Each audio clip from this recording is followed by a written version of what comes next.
yang saya injek itu ya pada umumnya jalan sawah.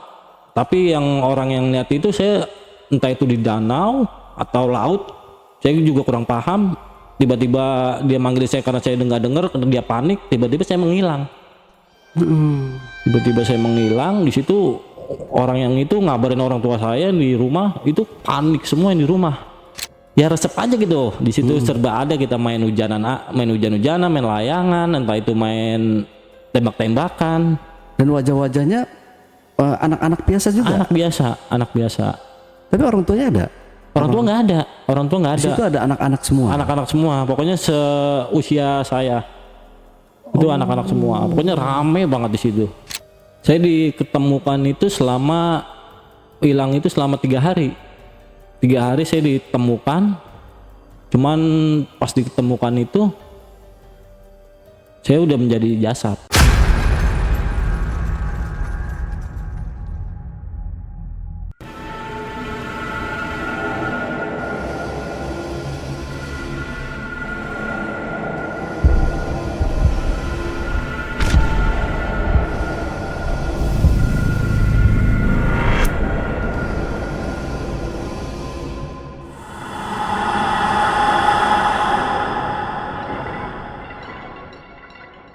Assalamualaikum warahmatullahi wabarakatuh.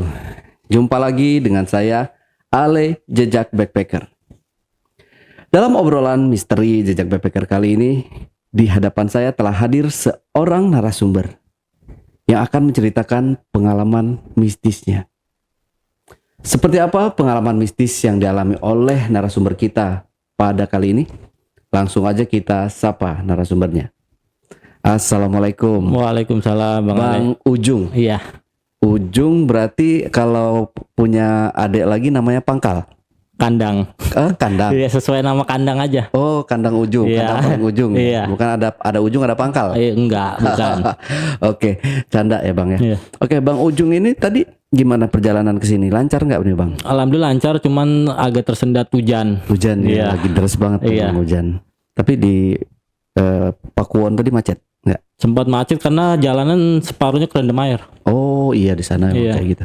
Oke, nah langsung aja Bang Ujung ini katanya pernah mengalami 2 kali mati suri. Iya, benar, Bang. Oh, oke. Kalau gitu sedikit aja mungkin kisi-kisinya seperti apa yang mau Bang Ujung ceritakan ini nanti. Ya. Boleh di-spill ke penonton. Iya, kisi-kisinya mungkin ini cerita yang pernah saya alamin, yaitu kejadian mati suri. Kejadiannya dibawa makhluk halus. Selama Lagi umur 5 tahun, lagi untuk kejadian kedua itu di tahun 2014. Oh, masih baru dong kalau 2014 Iya, ya. 2014. Masih baru-baru, enggak, belum lama-lama banget ya. Iya. 10 tahun ya kalau nggak salah. 2014 10 tahun ya. Iya. Oke, kalau gitu disimpan dulu aja ceritanya, kita Iya. lanjut setelah ini Iya. Bang Ujung ya. Iya. Tapi sebelum Bang Ujung menceritakan pengalaman mistisnya lebih lanjut lagi, saksikan setelah OMG yang satu ini. Kopi Liong Bulan, nuansa legendaris di mana keunikan rasa dan aroma mengalir dari setiap biji kopi pilihan. Keistimewaan yang dipersembahkan bagi mereka yang menghargai cita rasa terbaik. Gurih dan aroma asli yang khas dibuat dengan sempurna. Kopi Liong Bulan, keajaiban dalam setiap aroma. Oke, Bang Ujung santai aja ceritanya Bang Ujung ya, jangan terburu-buru, Iya. jangan terlalu pelan juga, Iya. santai ya. Kalau ngelihat saya jangan kayak grogi ya Bang ya. Aman? Aman. Aman. Kalau aman langsung aja mungkin buat cerita. Silakan Bang Ujung. Awal pertama saya perkenalkan diri dulu saya. Nama saya Ujung. Saya kelahiran Jawa Tengah. Dan saya terima kasih juga untuk Bang Ale, saya diterima dengan baik di sini. Sama satu lagi untuk Bang Andrian, saya selalu di sana. Oke. Ya. Saya sekarang ini mau berbagi cerita yang pernah saya alamin, yaitu kisah saya, kita mistis mati suri untuk kedua kalinya. Cerita pertama saya lagi umur 5 tahun. Itu kejadian di Jawa Tengah. Umur 5 tahun. Di hari itu ada acara keluarga di rumah. Di rumah ada acara. Saya posisi sedang tidur. Itu entah itu tidur siang atau pagi, saya juga kurang paham. Nah, tiba-tiba pas hari itu hujan deras, Bang. Hujan deras sama ada petir. Tiba-tiba ada petir gede, saya terbangun di tempat tidur. Dari tempat tidur saya terbangun. Saya keluar dari kamar, itu di depan rumah ada yang manggilin saya. Nah, sebutlah itu mamang saya. Nah, ya, dia manggilin saya untuk main hujan-hujanan. Ya lagi zaman bocah-bocah baru umur segitu lagi serap main hujanan atau main layangan atau apa gitu. Ya sebenarnya sih kampung saya normal-normal aja pada umum sama kampung yang lain gitu. Saya dipanggil untuk main hujan-hujanan, saya keluar dari rumah. Cuman satu orang pun yang di rumah itu tidak ada yang tahu kalau saya itu keluar dari rumah.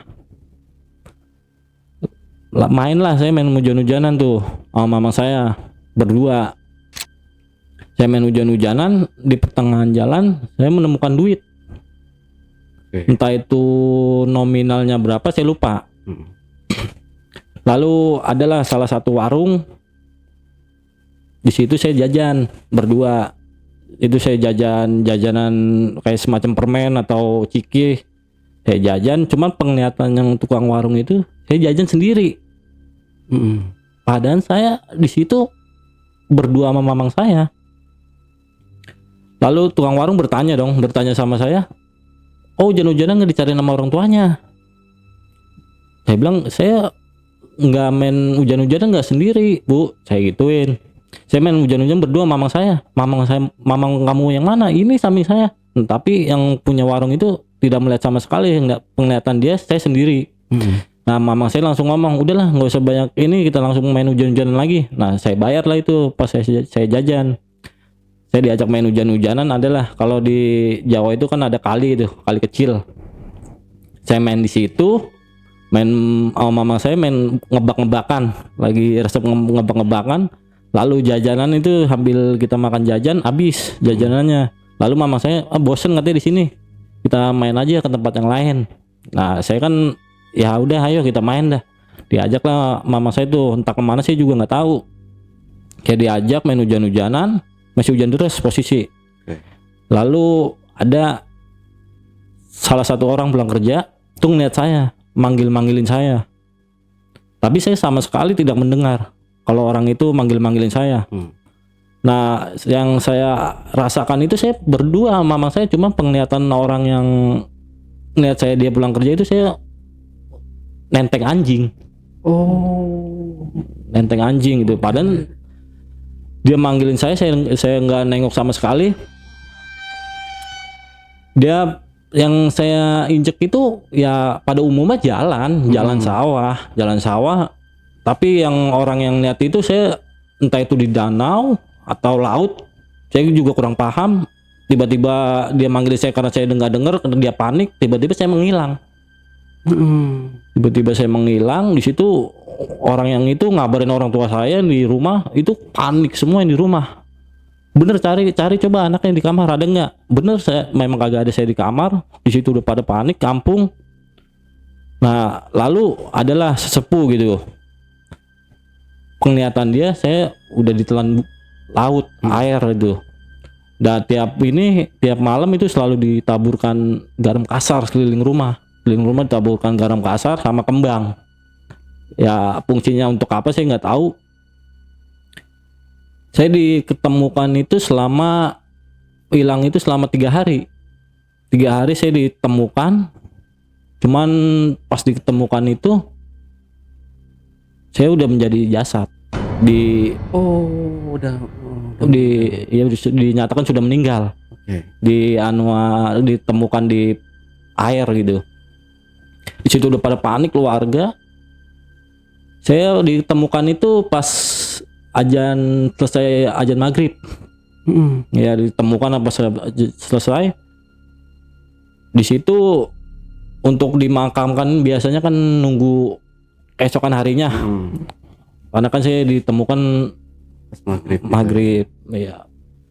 Pas paginya saya udah biasalah, udah dimandikan, sudah disolatkan, saya udah dikain kapan. Tiba-tiba saya terbangun. Nah di situ pas saya terbangun, semua yang ada di samping saya itu pada kaget semua. Cuman saya nggak mengenalin satu orang pun itu siapa. Sama sekali saya tidak mengenal.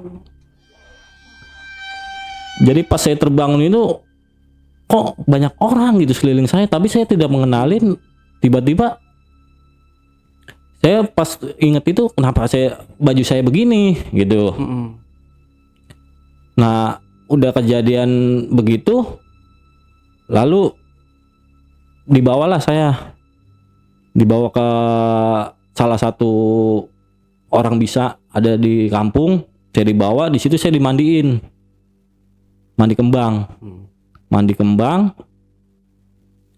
Pas mandi kembang itu yang saya rasakan itu tiba-tiba dari umbun saya itu kayak ada yang narik. Nggak lama kemudian orang itu ngasih salah satu sebuah kalung. Ya saya juga kurang paham itu kalung apa atau jimat atau apa, saya nggak tahu. Dia cuman memberitahu, tolong bisa nggak bisa ini jangan sampai lepas sampai usia berapapun, entah itu mau mandi juga jangan sampai dilepas.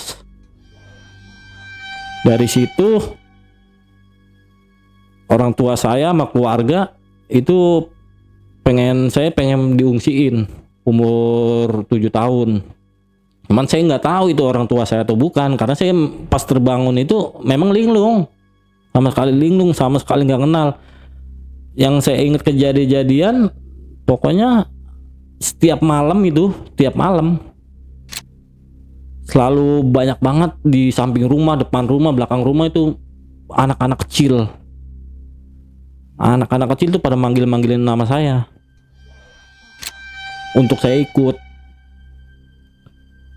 Tapi orang rumah itu nahan saya untuk keluar rumah. Tapi namanya saya di usia belia kan, usia masih umur 5 tahun. Ya paling bisanya cuman bisa nangis aja, karena nggak boleh main gitu kan. Karena kan banyak gitu anak-anak kecil yang pada manggilin saya pengen suruh main, cuma orang tua saya nggak ngasih. Salah jalan satu-satunya jalan, orang tua saya pengen saya umur 7 tahun itu diungsikan di daerah Bekasi. Ya seling berjalannya waktu, umur 7 tahun saya sekolah SD di Bekasi. Nah ini tadi selama hilang itu berarti nggak inget sama sekali nggak inget total. Ada di mana, yang bawa siapa itu nggak inget. Nah kalau untuk yang dibawa itu memang saya, kalau untuk ngalamin hal-hal memang saya kejadian pernah saya alamin selama 3 hari itu. Pokoknya selama 3 hari saya udah dinyatakan meninggal, nggak sama sekali belum ketemu itu. Selama sehari 2 hari saya mainnya ya main biasa aja kayak sama teman-teman sebaya. Cuman main di alam dunia lain gitu. Cuman di situ banyak banget. Berarti selama 3 hari itu ya kayak aktivitas biasa, kayak main kita sehari-hari. Iya, gitu ya. cuman di situ saya tidak mengenalin siapa-siapa namanya, saya tidak mengenal karena saya ya resep aja gitu. Di situ serba ada, kita main hujan-hujanan, main layangan, entah itu main tembak-tembakan. Dan wajah-wajahnya anak-anak biasa juga. Anak biasa. Tapi orang tuanya ada? Orang tua nggak ada. Di situ ada anak-anak semua. Anak-anak semua. Pokoknya seusia saya. Itu anak-anak semua. Pokoknya rame banget di situ. Kalau untuk dibawa makhluk halus itu banyak yang bilang saya dibawa kolong wewe. Cuman saya pribadi belum begitu paham entah itu makhluk apa. Memang kejadian mistis juga. Dilanjut setelah itu diungsi ke Bekasi. Daerah Bekasi. Saya diungsiin di daerah Bekasi umur 7 tahun. Saya sekolah SD di daerah Bekasi. Itu sama keluarga Sama besar? keluarga. Oke. Ya dari keluarga sama keluarga besar, saya sama orang tua. Saya di sekolahin di daerah Bekasi. Setiap setahun sekali biasanya kalau lebaran kan orang pada pulang gitu kan. Rame keluarga pada kumpul di kampung. Setiap setahun sekali memang saya pulang ngikut orang tua. Tapi setiap saya ada di kampung, yang anak-anak kecil itu selalu manggil-manggilin nama saya. Sorry nih, anak-anak kecil yang hilang selama 3 hari itu. Iya, kalau tiap saya pulang itu selalu bisik-bisikan atau panggil-panggilan itu. Saya melihat anak-anak itu masih rame. Pokoknya sekeliling rumah saya itu selalu ada dia. Yang anak-anak kecil itu. Kata kebetulan engkong saya sama nenek saya kan masih lagi waktu itu masih ada. Ya dia bilang untuk saat ini tidak boleh kalau misalkan pulang kampung, saya sama sekali total nggak boleh keluar sama sekali. Oke, di rumah aja. Di rumah aja karena makhluk itu masih mengincar saya. Oh. Entah itu untuk jadi tumbal atau apa. Karena masih ngintain saya terus gitu. Makanya kalau untuk pulang atau orang tua bilang mungkin bawa tanah memang pas netep di daerah Bekasi. Ya semacam tanah kita kayak lahiran di Bekasi, kita bawa tanah dari Bekasi kita bawa ke kampung. Makanya kalau untuk saat pulang setiap tahun sekali, memang saya udah lama tidak pulang ke kampung halaman. Karena masih teriang-yang kejadian itu. Makanya kalau untuk saya mau pulang, sebetulnya saya sekarang udah punya istri, anak 2. Yang saya takutin tuh sampai saat ini, takutnya kejadian ke anak saya. Ya, itu awal pertama kejadian saya mati suri pertama umur 5 tahun. Nah setelah saya diungsiin umur 7 tahun di daerah Bekasi, sekarang saya tetap di daerah Tambun. Sampai sekarang usia saya 31. Singkat cerita, saya juga pernah ngalamin mati suri untuk yang kedua kalinya. Sebenarnya sih hampir sama ceritanya sama cerita awal yang pertama. Cuman cerita yang kedua ini lebih mistis lagi. Oke. Awal pertama kejadian itu di tahun 2014. Oke, Ya, sekitar 10 tahun. Iya, 2014. Saya memang hobi mancing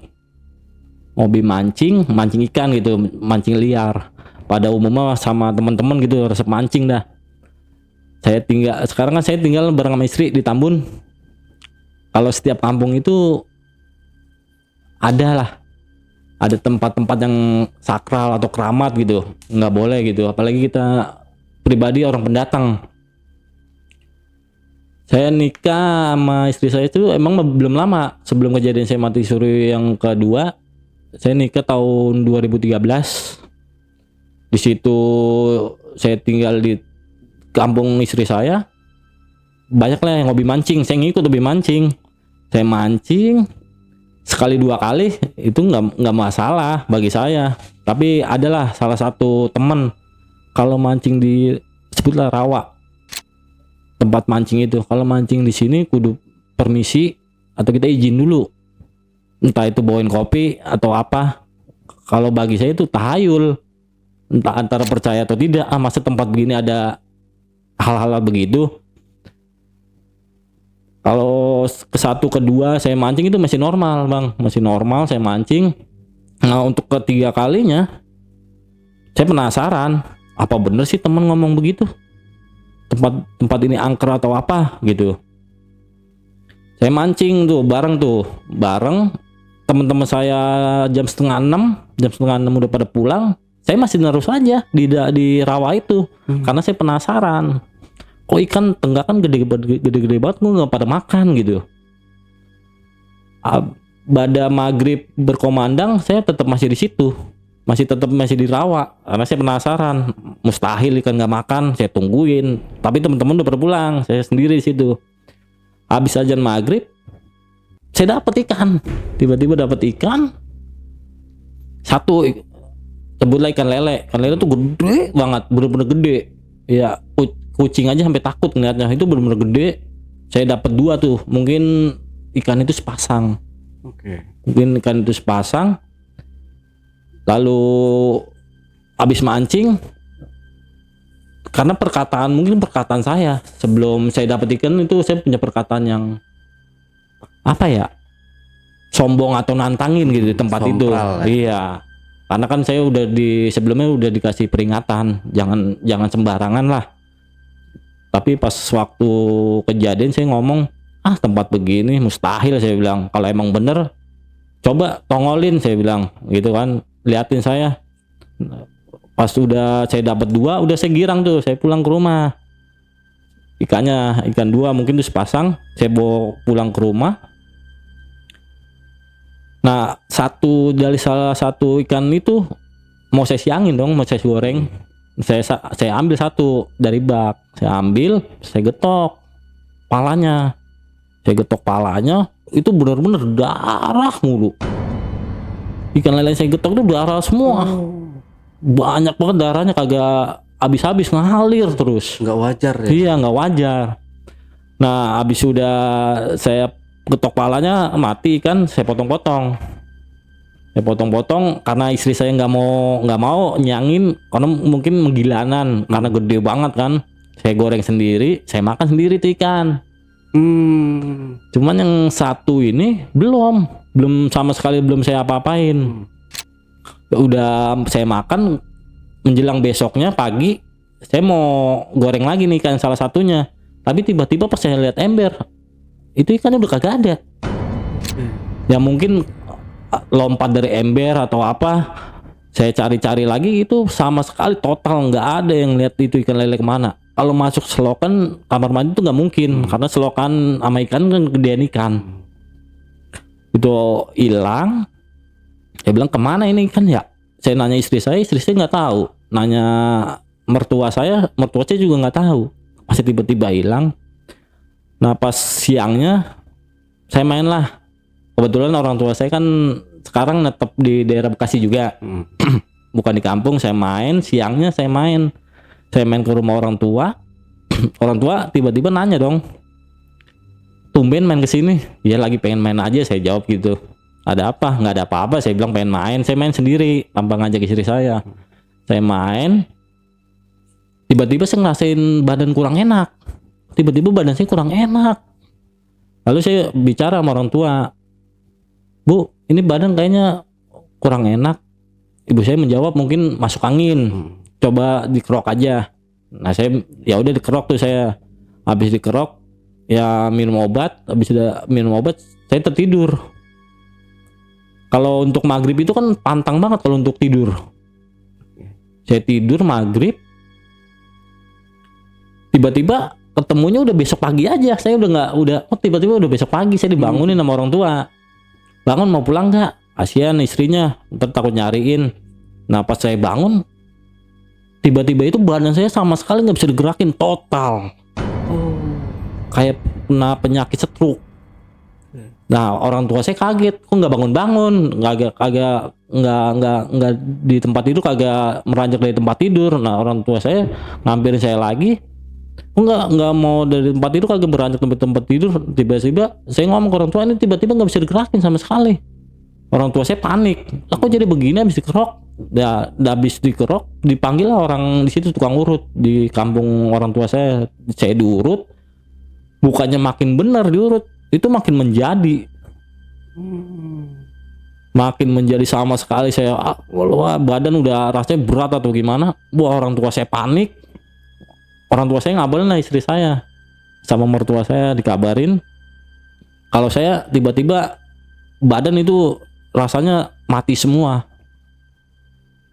Nah orang tua saya nanya dong, apa kejadian awalnya gimana ini? Nah istri saya ngomong ke orang tua saya, kejadiannya sebelum kejadian badan nggak bisa bergerak ini, sebelum harinya dia mancing gitu. Mungkin dari mancing ini kali ya.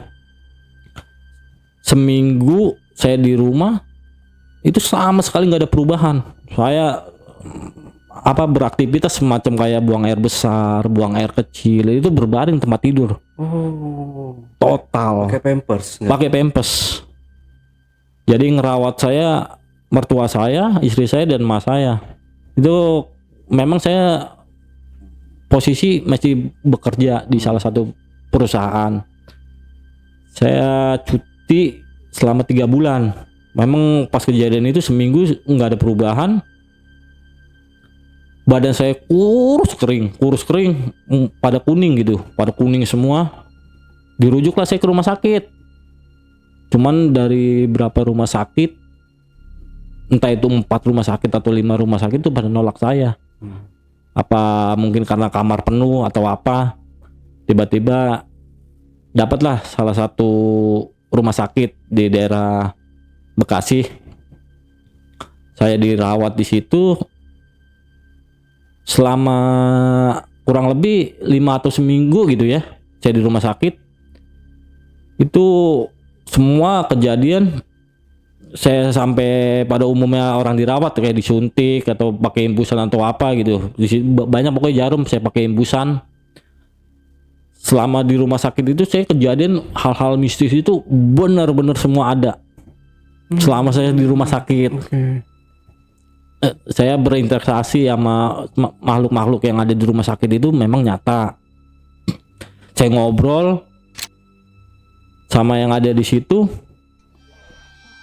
Saya di orang-orang di kampung saya tuh anak-anak muda dulu kan saya sering nongkrong tuh di Tambun sama anak-anak kayak pantaran gitu kan. Pas saya masuk rumah sakit itu di kampung itu total sama sekali nggak ada yang habis maghrib itu berani keluar. Nggak ada yang berani keluar rumah sama sekali, apalagi nongkrong. Biasanya nongkrong sampai pagi. Tapi pas semenjak saya masuk rumah sakit sama sekali, karena teman-teman itu ngeliat saya sering bolak-balik ke rumah pulang. Tapi emang pas kejadian di rumah sakit, raga saya memang sudah keluar dari tubuh saya gitu. Ngeliat saya kok berbaring, saya ada 2 gitu kan. Yang saya ngeliat di situ cuman ada orang tua saya, mertua, dan istri saya di rumah sakit. Entah yang lain itu siapa, saya nggak pada kenalin itu siapa.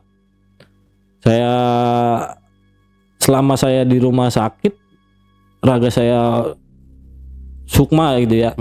Saya dibawa perjalanan. Selama seminggu itu saya dibawa ya muter-muter aja ngeliat alam-alam yang lain gitu. Ngeliat antara surga dan neraka gitu. Itu memang real. Kalau untuk di Al-Quran memang hadis atau ayat berapa memang ada kejadian pas sukma saya kemana-mana gitu melayang. Itu saya sering berinteraksi sama makhluk-makhluk astral yang ada di rumah sakit. Itu di rumah sakit bener-bener semua ada. Nah kebetulan di rumah sakit itu saya kan satu ruangan tuh tiga ranjang. Bed, ya. 3 kamar gitu kan. Yang saya paling tengah. Di sini salah satu pinggir saya ada orang tua juga, bapak-bapak, samping saya ini ibu-ibu gitu kan. Saya juga nggak tahu dia sakit apa ini. Cuman pas saya ada di rumah sakit, saya sempat ngobrol sama dia. Nggak mungkin dong kita dirawat di rumah sakit masa bisa ngobrol bareng. Saya ngobrol itu entah sukma saya ngobrol sama dia atau apa. Dia tuh izinnya ke saya. Dia izin ke saya, mungkin abang ini untuk hari ini bisa pulang. Saya bilang pulang gimana maksudnya, saya gituin.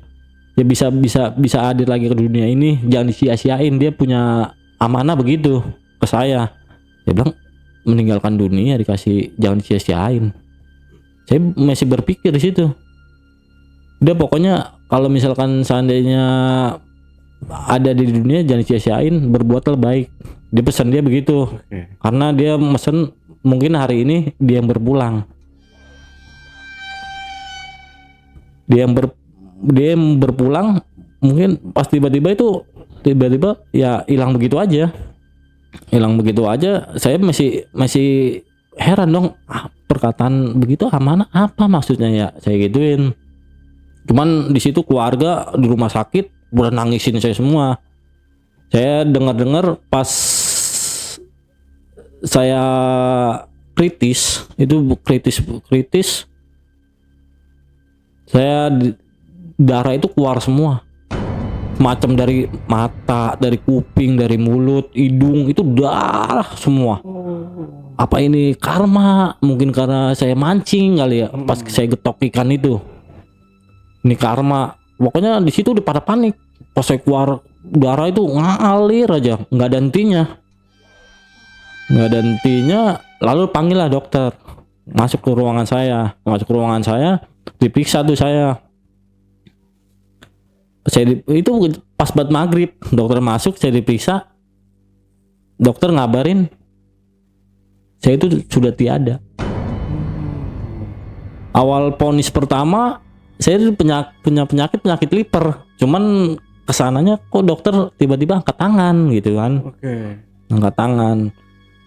Habis dipanggil dokter, dicabutlah semua selang yang ada di tubuh saya. Karena kan saya dikabarkan sudah meninggal. Tapi saya ada di situ berdiri. Di raga saya tuh ada, saya berdiri situ. Cuman di samping, cuman begitu banyak orang ada di rumah sakit nggak tahu gitu saya ada di situ. Saya panggil juga nggak ada yang denger. Kalau emang saya pegang itu tembus gitu kan, apa sebenarnya saya udah berpulang, entah apa sih juga nggak paham. Dan dokter udah ngasih bilang ke keluarga saya udah berpulang. Nah seling besok paginya kan nggak, habis dicabut begitu kan ngurus surat-surat dulu dong, surat-surat dokter, surat berpulang nggak sembarangan. Kematian ya. Surat kematian atau apa dari bawah lah. Tapi selama saya di rumah sakit itu sukma saya emang udah keluar sama sekali, udah bukan di diri saya sendiri gitu. Saya kalau misalkan gangguan makhluk itu ya, saya paling ada tuh satu yang paling saya, mungkin makhluk itu benci buat sama saya, apa itu penghuni rawa yang dulu gitu kan. Selalu saya kemana-mana selalu ngikut hadir. Jadi makhluk itu tubuh gede, tinggi, hitam, susah dijelaskan kalau untuk muka. Itu selalu kemana-mana selalu ngikutin saya. Dari rumah sakit udahlah saya dinyatakan meninggal. Orang satu kampung, istri saya kan udah pada kaget, memang saya udah dikabarkan meninggal. Ya udah cepet-cepet lah di rumah dibikin kasih tenda buat nanti pengajian atau apa. Dari rumah sakit dibawa pulang ke rumah, baru mau dirapi-rapiin gitu ya. Nah saya terbangun, tapi nggak langsung terbangun. Saya mau masuk ke tubuh saya itu selalu ditolak. Karena yang orang tinggi gede ini nih yang selalu ngalang-ngalangin saya terus gitu kan. Ngalang-ngalangin saya terus. Kalau memang kamu, dia bilang kalau memang kamu mau masuk ke tubuh kamu, ikut saya dulu nanti. Dia saya ikutin. Saya ikutin. Ngikut dia, entah itu di alam mana saya nggak tahu. Di situ ada sebuah pintu, dua pintu. Itu ada penjaganya di situ. Pakai jubah putih sama jubah hitam.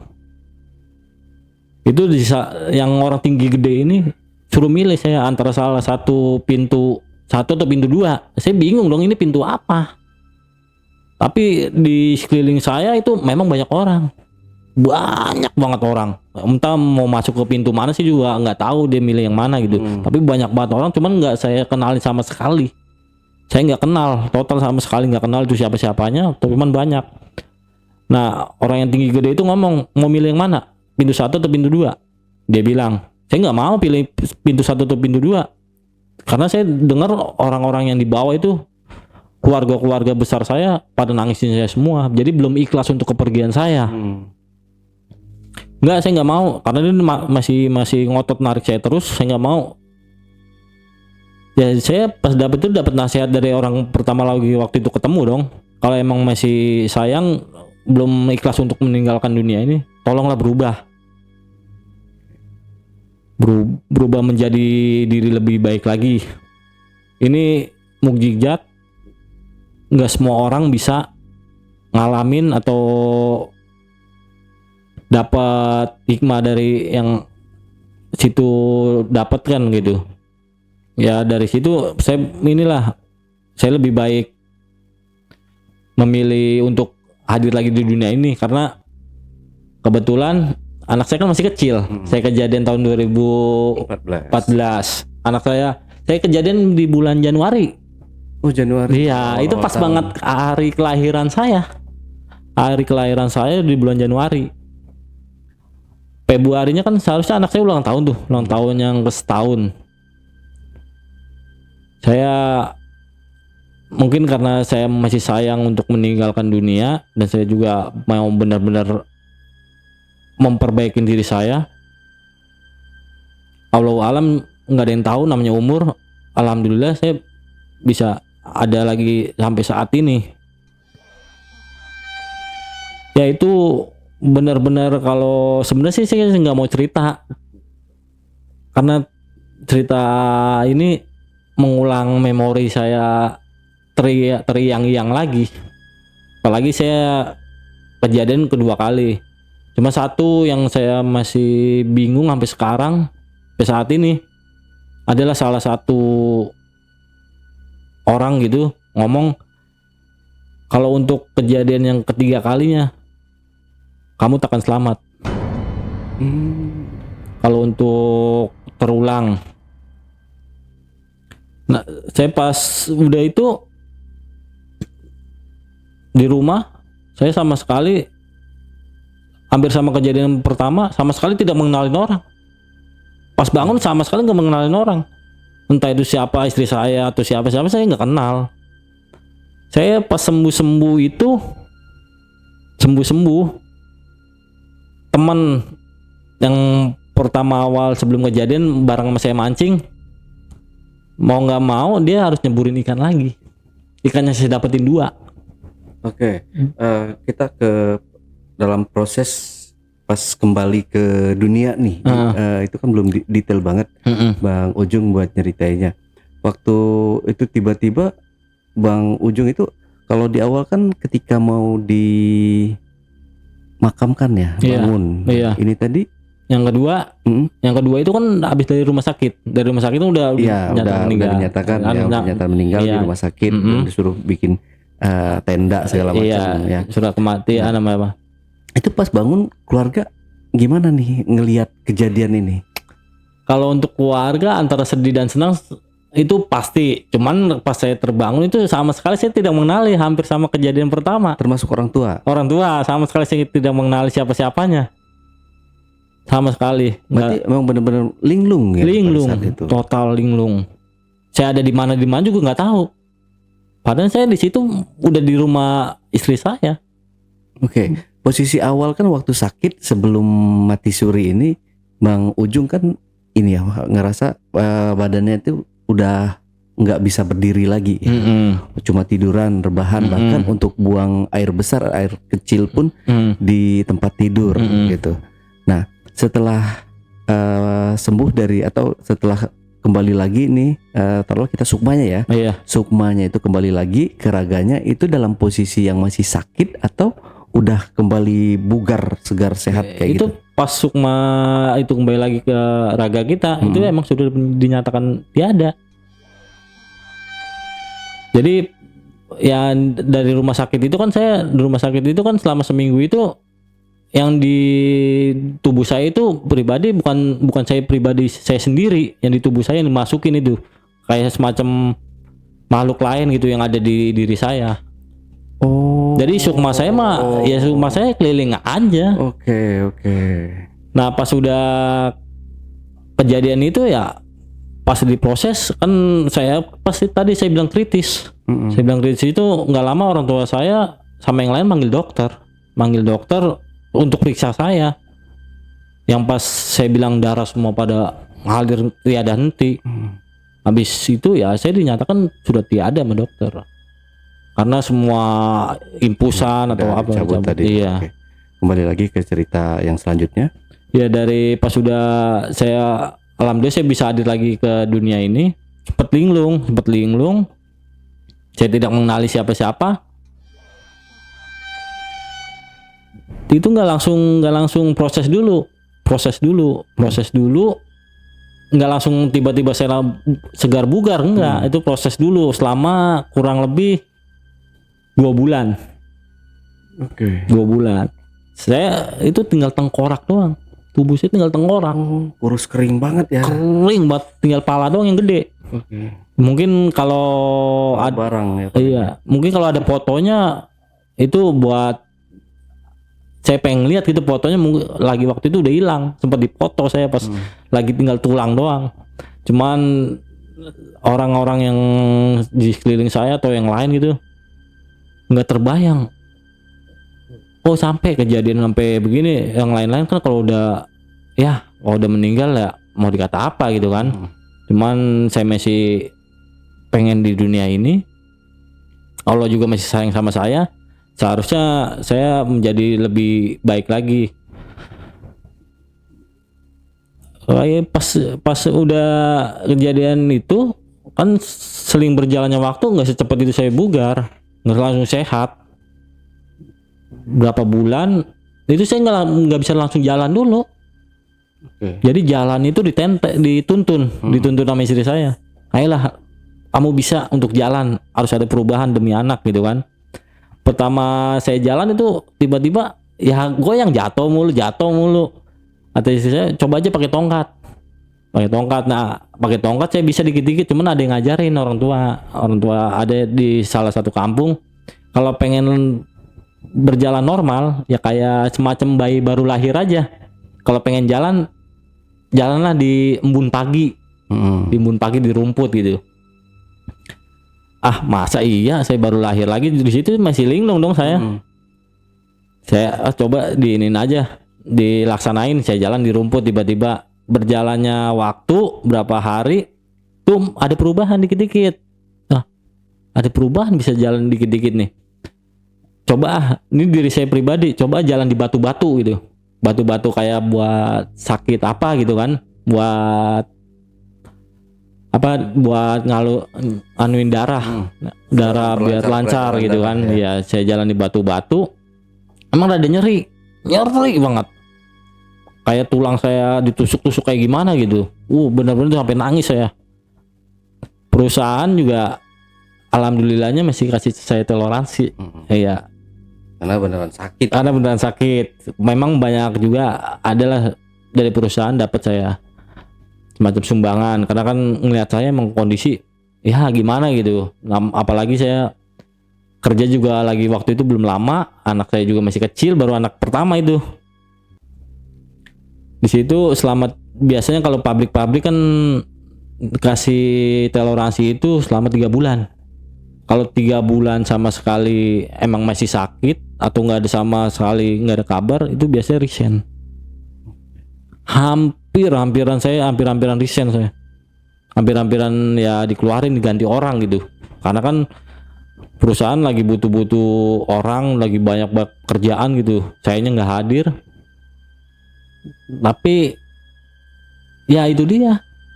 Sebelum 3 bulan kurang 2 minggu atau 12 hari atau berapa hari gitu ya, tiba-tiba saya sehat.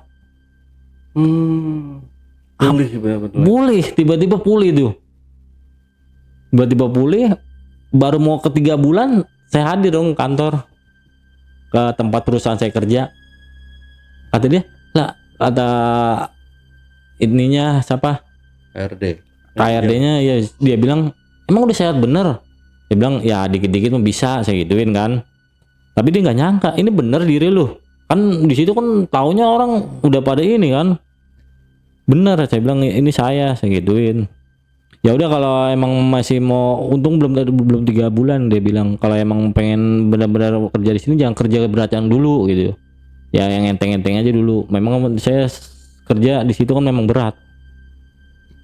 Di situ saya benar-benar terima kasih untuk keluarga saya atau istri saya terutama ya yang masih setia nemenin saya dari selama saya sakit kurang lebih 3 bulan, sama sekali total nggak bisa sama sekali ngapa-ngapain, cuman bisa makan tempat tidur, beraktivitas semua tempat tidur.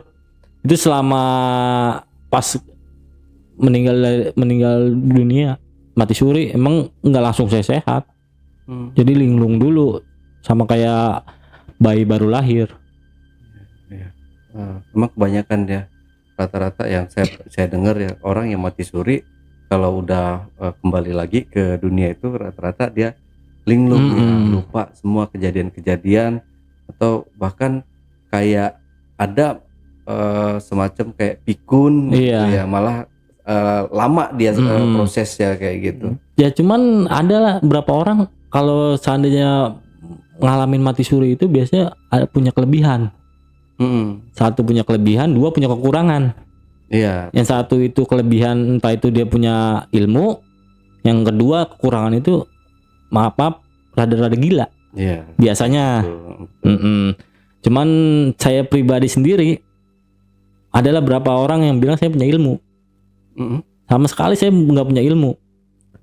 Tapi kalau pas kejadian kedua kali, memang sekarang ini saya apa ya namanya ya, kalau orang mau berpulang itu saya punya firasat, bukannya nyumpain hari ini orang itu pulang. Oh iya. Iya, pokoknya pas hari ini pulang.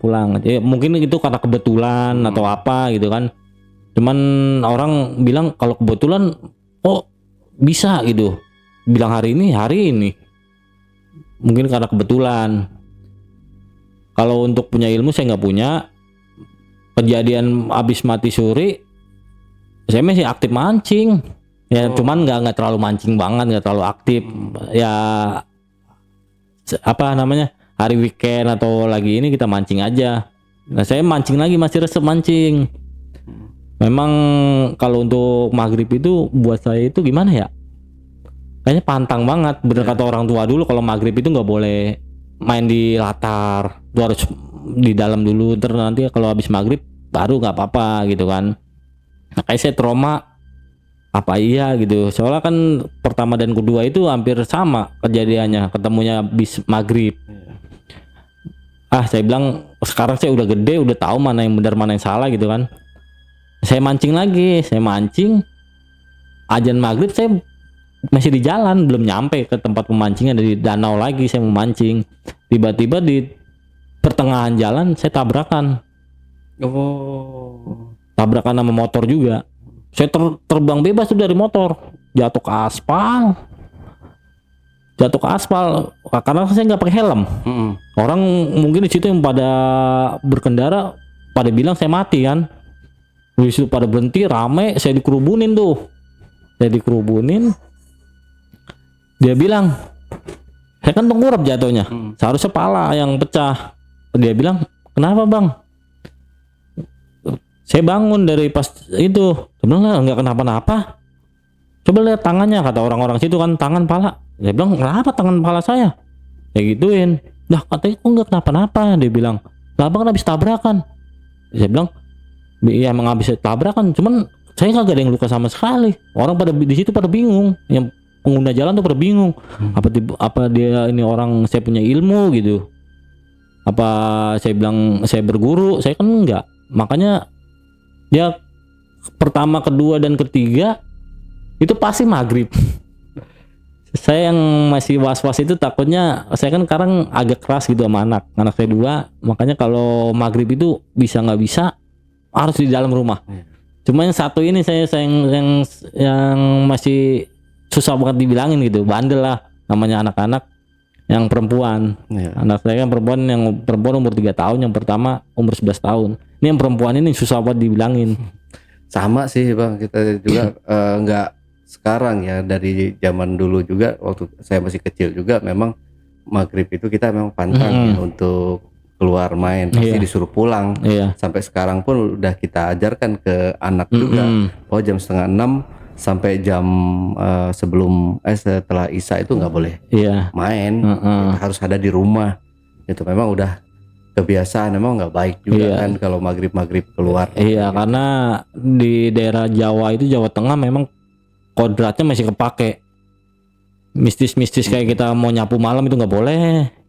Itu sama sekali nggak boleh. Makanya orang tua saya juga ngajarin ini untuk pelajaran, apalagi udah kedua kali gitu kan.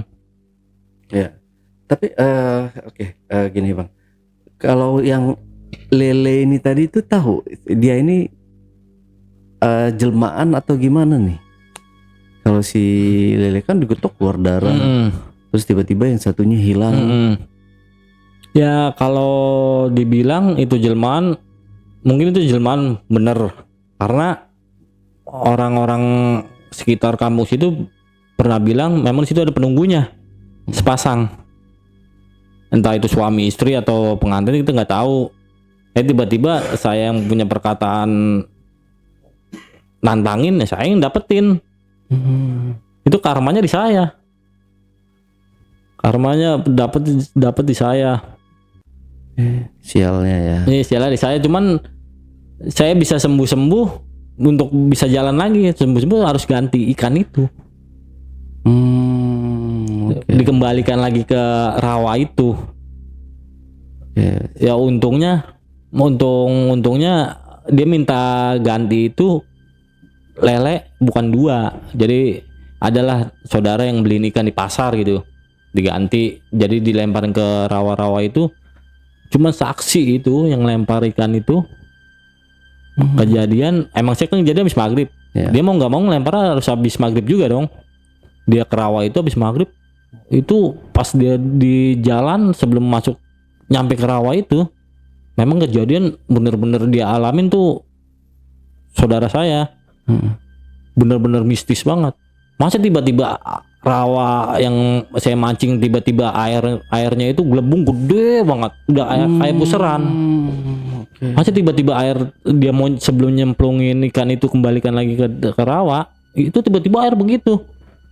Temen saudara saya takut, antara takut atau panik kan. Cuman pas diceburin ikan itu entah berapa ekor sambil ditaburin kembang. Nah selanjutnya yang posisi waktu di rumah sakit, dalam keadaan ini udah sukmanya udah keluar. Oh ya, seminggu itu. Ya sering pulang kan.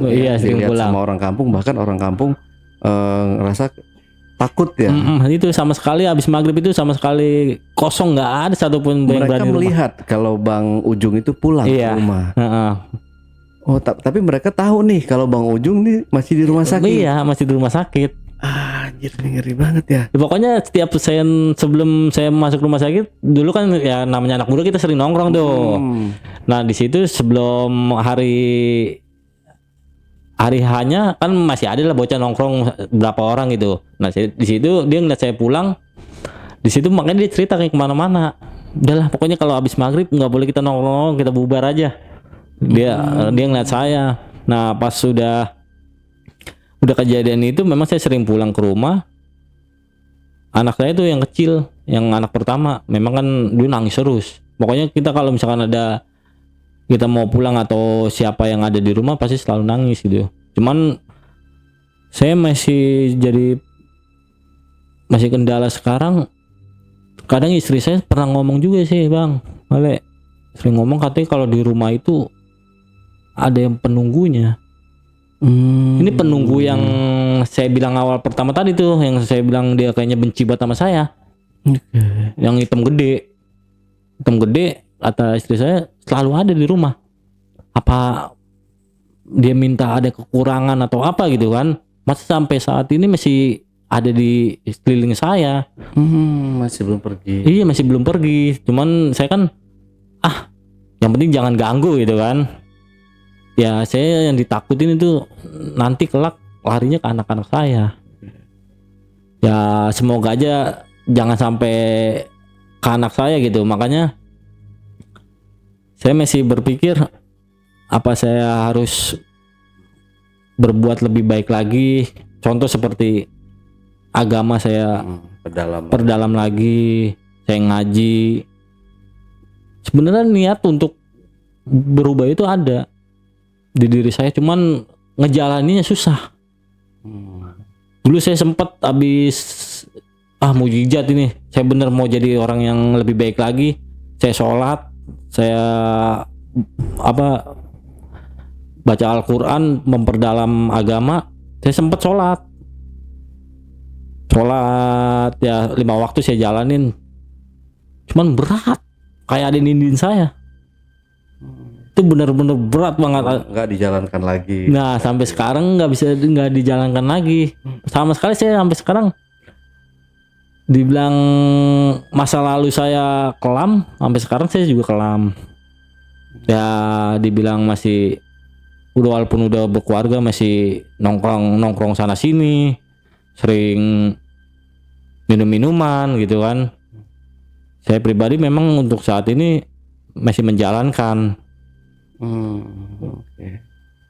Mudah-mudahan yang hal-hal yang buruk segera dijauhi ya Bang ya. Amin. Ya kalau misalkan dibiarkan terus-terusan memang bisa selain bisa ngerusak badan kita juga dan bisa dari efeknya ke anak istri juga nanti kan ya, takutnya kayak gitu Bang ya. Ya mudah-mudahan nanti kedepannya Bang Ujung yang nggak taat ibadahnya, amin, gitu, amin. menjalankan perintah Allah pastinya. Dan itu sih doa dari saya Bang ya. Amin. Karena ini udah 2 kali, berarti kan kalau misalkan dikasih teguran lagi yang ketiga, teguran sebenarnya udah 3 kan? Sebenarnya sih udah 3 iya, yang tabrakan itu. Iya. Tabrakan itu ini udah yang ketiga. Berarti yang ketiga itu orang yang dulu pernah ngomong ke saya itu, dia ngomong ya seadanya aja kan, 3 kali takkan selamat, cuman ya alhamdulillahnya masih dikasih kesempatan gitu. Aduh ya, mudah-mudahan jangan sampai ada yang keempat lagi Bang ya. Iya, mudah-mudahan jangan sampai keempat lagi ya.